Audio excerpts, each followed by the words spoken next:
and welcome. I'm Christopher Adams from Christopher Adams Training, and today I've got with me Tom Fortis-Mayer.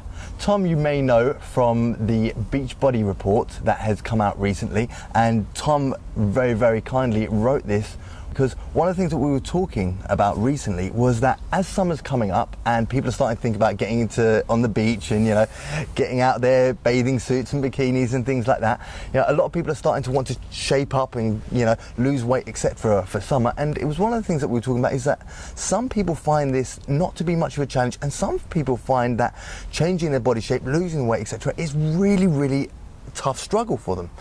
So why is it that some people find it easy and some people find it such a challenge? Well, the main reason why people find it hard to make change is because they haven't actually engaged their unconscious mind. They're just consciously making a decision without any awareness of the fact that getting the unconscious to agree is complicated. There are certain principles that need to be understood for someone to make change. Otherwise, they're the classic people that they're just always in the way of themselves. They're sabotaging the process, or they manage to kind of by sheer willpower lose weight, and then it just comes right back on again, or sometimes even more. And that's because these people are battling against themselves. There's a conflict between what they consciously want and what they unconsciously want, and that's the main challenge. I think a lot of people never quite appreciate the strength of power that the unconscious mind has compared to the conscious mind. When they say, I want to make this change, and consciously to make a decision to make a change with willpower, etc., they underestimate how powerful and how much influence the unconscious mind has on our behaviours. Oh yeah, I mean, when it comes to power, I love the metaphor of the iceberg. The conscious mind is like the little bit of ice above the water, and underneath the water is the main bulk of the power. But it can almost seem like we're against ourselves. Like a part of us doesn't want us to go to the gym. It is stopping us. We can feel that it's kind of talking us out of it. But the unconscious has our best interests at heart. But it works according to some key principles that if you don't have that stuff rearranged well, it will battle you in ways that it thinks it's serving you. Yeah. And that's the conflict. That's why it's so difficult for people to create change. Well, I remember one of the best metaphors that helped me understand it was if you imagine you're captain of a ship is the conscious mind, and all of the crew and the rowsmen are the unconscious mind. And if the captain says we're going left and all the rowsmen say we're going right, it makes no difference how much the captain screams and shouts. He needs that crew on board. And it's the same thing with your conscious and your unconscious mind. Yeah. You can shout all you want, I'm going to make this change, but if you haven't made the change and you haven't communicated with your unconscious mind, so we're all on the same team. Perfect. We're not going in that right direction. So I think a lot of the things that you've brought up in the Beachbody report and that are coming, hopefully, that you're going to be sharing with us today, are ways that we can integrate that unconscious mind, and so we're all on the same team, and we're getting all parts of ourselves to be moving towards our goal. Yeah, I mean, the three principles that come up for me time and time again with the clients I've been working with clients for over 12 years. Yeah. And the first one is the easy way. Our unconscious has an idea of what's the easy way, and until we negotiate with it, it believes the easy way is sitting on the couch, not exercising, not doing those things. It believes that's easy. And it doesn't have a greater sense of a larger time scale. It isn't aware of the fact that, honestly, is 15 years down the line, having been out of shape, not feeling energetic, not feeling proud of how you look, not wanting to be naked in front of anybody, that's not easy. Yeah. That isn't easy. Yeah. And if the unconscious understood that the choices you're making in the present are actually creating that reality for you on a long-term basis, it wouldn't want that either. Yeah. But in the short term, it doesn't understand that. And so in order to change how that part feels, it's really important that we connect what we're doing in the present moment with our long-term goals, and feeling each choice with that sense of opportunity and responsibility. So really what it is a matter of just bringing this back into your forefront of your mind again. Because we all know that if we eat sweet chocolates continuously, that 5-10 years down the line, that's going to have adverse effects on our body. But it's just not in the front of our mind necessarily when we pick up a bag of crisps. Well, it's not in the present moment, because we know that crisp isn't going to ruin the next 10 years of our life. Yeah. Right? Yeah. But that choice to eat the crisp will continue to ruin your life in ways that for the next 10 years will be for some people, incredibly problematic. Absolutely, yeah. It's one of the things we would say, if you could see the damage that smoking did, nobody would pick up a cigarette in the first place. Yeah. Same thing with eating unhealthy things. If you could see the real damage that it does 5 years, 10 years down the line, continuously, people wouldn't do it. Yeah, well, the unconscious, it just doesn't think like that. So that's, one element. The other element is the human mind works, it motivates itself according to two main areas. You know, it moves away from bad stuff, right? And it moves towards good stuff. Unfortunately, the way a lot of people choose to change their body shape is they think they have to step away from the good stuff. Yeah. Right?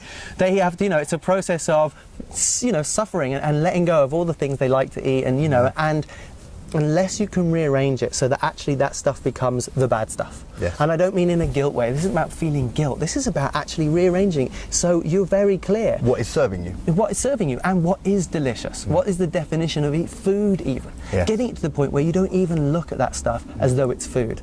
It's a hollow, empty, plastic nothing that you have no relationship to. It's something that you have an indifferent relationship to, as something that's just not something that you would put inside your body. Yeah. And it's not something you're missing. No. It's not the good stuff you have to stop. No. You know? I think that a lot of people don't realise how much of the food that they eat on a day-to-day basis are not real foods, and perhaps even more drugs than they are foods. Well, absolutely. And the fact that one of the reasons why a lot of people want to eat so much is because they're not actually eating anything of any nutritional content. So the body is craving food, plus this stuff is packed full of addictive chemicals. So, you know, there's no surprise it's difficult. But the biggest power you can get on your side is getting the unconscious aligned with these decisions. And the new techniques and the new principles that enable people to do that are so powerful and so exciting, and can be, you know, people can do this in the comfort of their own home, just getting these things lined up. But what this all really lines up to is the third principle, which is probably the most important, which is stopping the internal battle. You know, over time, because it's been difficult, people have got so embittered and embattled, and they're so opposed to themselves and upset with themselves, and they're thinking there's something wrong with their brain, or they're thinking there's something wrong with themselves, and it just turns into a real cycle of self-attack and self-loathing and disappointment. And so using these new ways of relating to yourself, that enables you to stop that internal battle, to stop using it as a stick with which to beat yourself. And then, you know, you can start having the freedom to make those changes. It kind of goes back to the first point that we're talking about, having your conscious and unconscious mind all on the same side, you know, having all of you on the same side, focused in the right direction, so you're not pulling in different directions. We've all got that experience where we say we're going to make a change, and then 2 days later, a month later, whatever it is, we look back and go, oh God, well, I didn't do this, and why did I do that, you know? And it feels like it wasn't us that did it, you know, it's almost somebody else or another part of us, you know, and we all use that language pattern. There's a part of me that felt to do this, or a part of me wanted to do that, or whatever. So we all understand that we're divided internally. You know, a house split amongst ourselves. Yes, this is about diet and weight loss and changing how your body looks and how it feels. But this process of coming to understand yourself, being gentle with yourself, understanding your unconscious is always trying to help you. And with respect and love, looking to rearrange what you believe is easy and what you believe is good. That's the key. And that's what's exciting, because when you get that right, the change happens more easily, and the changes are not just about how you look, they're about how you feel and how you love and how you allow yourself to be loved, and all the other wonderful things that turn up in a human life. And this is something that anybody can do, right? Yeah. You know? And I think a lot of people often think, oh, I've left it too late, or I've gone too far. You know, there's that worry that, oh, I'm beyond help almost, you know, I've gone too far, we can't help me.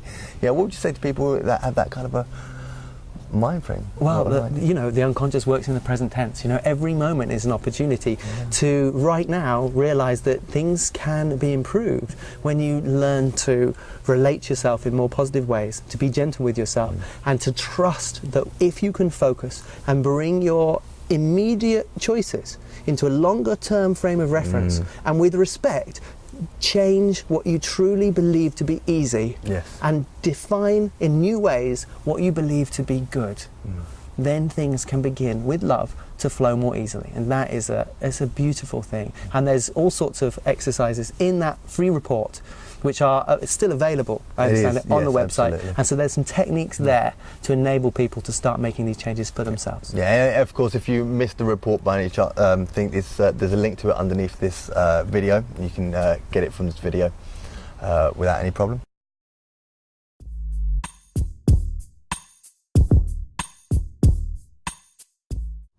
So all the 3 principles that Tom's been covering today are in that ebook, in the report, and we'll be bringing lots more of Tom to you over the next few weeks. So for now, Tom, thank you very, very much. It's been an absolute pleasure. That's been my pleasure. Thank you.